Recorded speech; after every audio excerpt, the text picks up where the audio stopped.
Jim's asked me to tell the Batman story. Jim, you'll have to stop me if I go on too long. If you I will. I promise. Jim and I have just recorded a podcast for Jelly Trumpet, which was great fun. Have a look for Jelly Trumpet. Jim's a member of our Arts and Culture Network and has been to a number of our events. So we didn't have time for me to go into the Batman story, but if you'll allow me, I'll tell the story. And so I used to run an events company.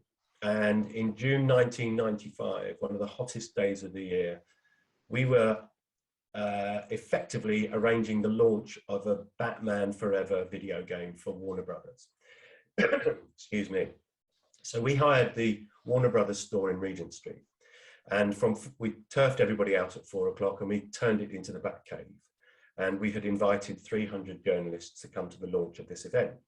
And the client said, we would love Batman to make a surprise entrance. So we, in the stairwell, which is circular in Warner Brothers, 2 floors up, we created effectively the inside of the Batcave with a fake roof, with sugar glass in the middle, with a Bat logo projected onto it.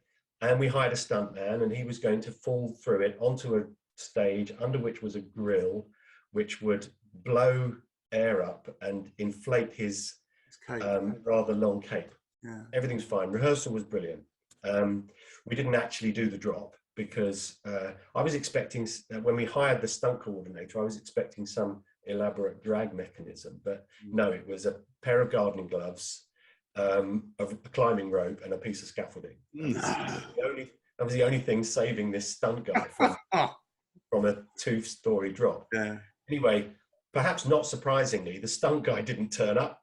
Right. Yeah. Okay. Understandable. Yeah. Right. And the only person who was there who could get into the suit, and it was the suit from the film, was yours truly, who didn't have any other job to do. So there I was, climbing over the railing, being suspended by this guy on wires, looking down, and then just at the right moment, I had to break through the glass, stand on the stage, and be Batman. Yeah. The whole thing. Anyway, I said, I'll give you 3, 2, 1, then lower me down. I'll lift my legs up. I'll push my feet through the sugar glass fake skylight that you can gently drop me down on, and everyone will go, oh, there's Batman. Right. That's not quite how it turned out. So, so I said 3, 2, and he must have just gone, no, just let go. He just let go. I took the whole, fortunately, the structure that we had put the sugar glass in was reasonably solid. So it broke my fall, then completely disintegrated. And I landed on my arse on the stage in front of 300 people dressed as Batman. Oh no! I stood up and thought, Batman doesn't giggle. So I pushed the cape out.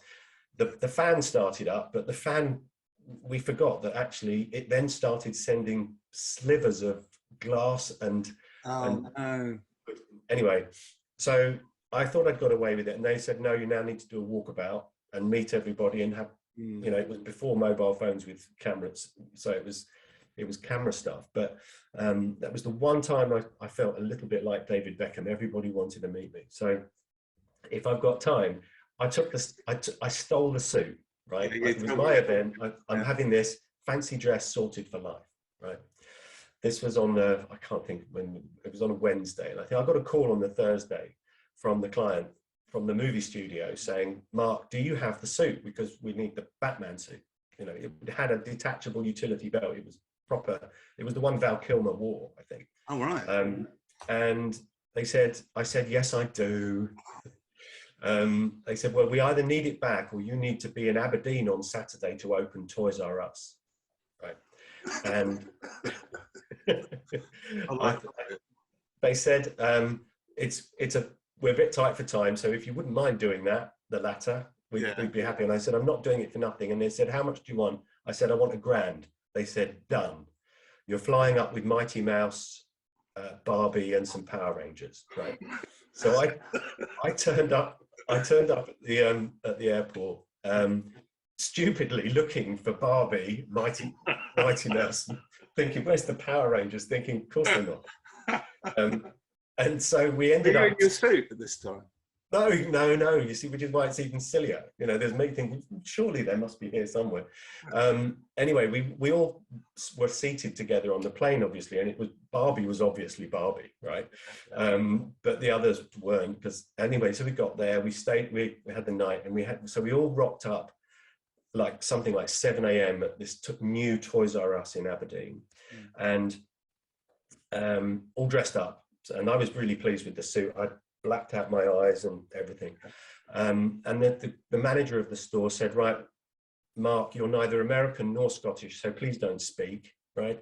But just run up and down the aisles, flapping your cape a bit, and hang around by the Batman merchandise, right? I thought, I can do this till 4 o'clock. That's the easiest £1,000 I've ever made. Anyway, a young family came past, and I was doing the statue thing in front of the Batman merchandise. And the dad came up and said, "Oh, look, it's Batman." And Johnny decided he would thump me in the utility belt just to check that I was real something.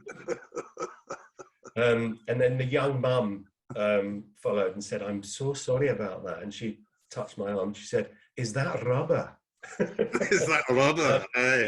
Rubber. I thought, right, time for me to run up and down the aisles a bit. Anyway, I got back to the merchandise, and we had these little 50p miniature Batman versions of me. And there was a young kid, must have been about 7, with his dad. He said, "Dad, can I have one of those little plastic, it's 50p plastic Batman?" And there's me there earning £1,000, right? And he said, "No, sorry, son, we can't afford that today." And I thought, sod this, right? So I went to the manager and I said, right, I want this to give him this, right? He's a Batman fanatic. He's been staring at me all morning. Right? And the manager said, no, I'm sorry, we can't do that. Everyone will want one. And I thought, great. I said, well, take it out of my salary, right? I'll buy it. He said, no, can't do that. Sorry, can't do that. Anyway, so I was really fed up with that. Anyway, I made it to about 3:30, running up and down, doing all the things, until the announcer came on over the tannoy and said, "Well, do all the superheroes please go to the BBC Scotland stage in the car park for the superheroes dancing competition?" I thought, superheroes dancing competition. You know, Barbie and the Mighty Mouse and the Power Rangers were all actors and dancers, right? Yeah. They got it.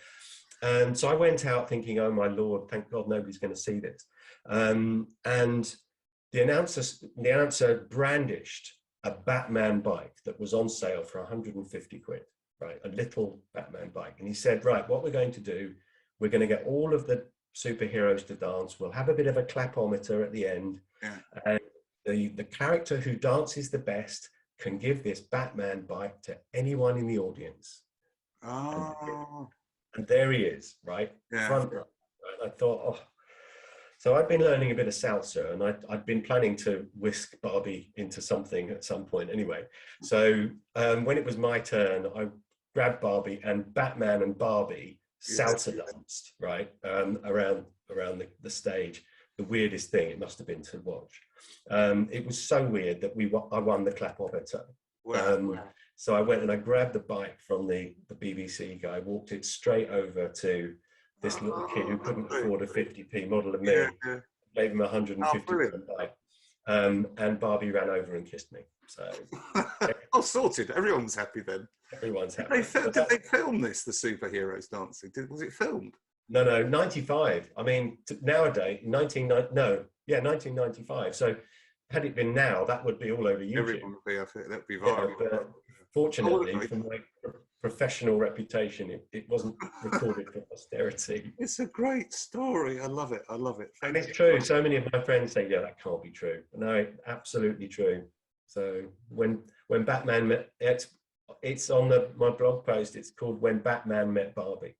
So if you search Batman Met Barbie, Mark Walmsley, you'll find it. Cool. Well, that's a great story.